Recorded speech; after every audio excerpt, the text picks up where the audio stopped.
We may live in the age of the unsung singer, although with the popularity of things like YouTube and shows like American Idol, some of those unsung singers don't stay unsung for very long.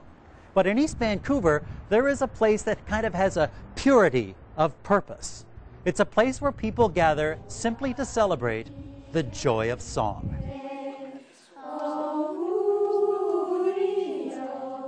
It's an a cappella group. We're all about the human voice, and I wanted it to be a place where people could explore their voices, explore being together, and explore making music. So it seemed like a laboratory of sorts. So in this assemblage in the round, this petri dish of vocalization, Patty Powell has encouraged a kind of come one, come all alchemy.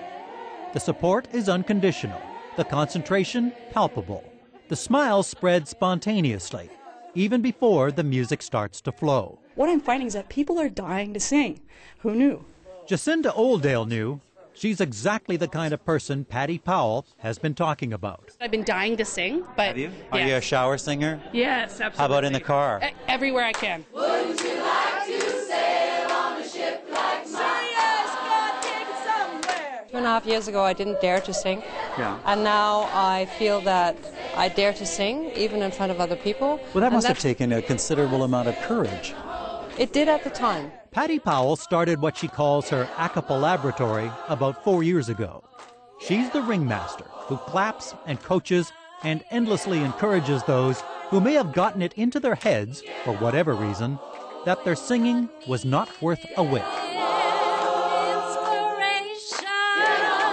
Just hearing all the shame that people had, like, oh, my teacher told me I should shut up, or someone made a comment to me and I just decided, no, I wasn't a good singer and I shouldn't.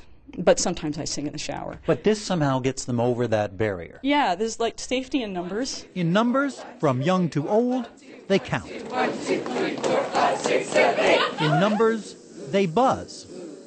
In numbers, they stomp and syncopate and develop a kind of rhythmic oneness, of community, that only happens when people let their guard down long enough to risk being heard.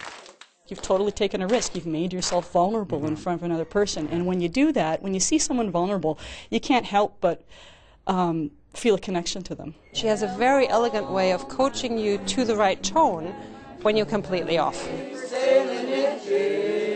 Yes. That my ship just came sailing in. Nobody gets criticized for making mistakes. No, because that would shut things down. Exactly. Wouldn't it? Yeah. Nothing shuts down here. If anything, it ramps up to a kind of old-style revival meeting. And it doesn't matter if you're harmonizing through a spiritual, perhaps an old lead-belly standard, or floating along on a Scottish lullaby. People seem lost in the melody of that particular moment. I think that when you learn to sing harmony with people, it makes you feel more connected with your community. What's really beautiful is all the friendships and the relationships that have grown out of singing together. This is the choir for anyone. All these people that say, oh, I can't sing, and this is the place you want to be. You have a place here. You have a voice. You have a beautiful voice. You can reclaim it here. You can learn. And this really creates community and family for me. And oh my God, it pulls me up every day.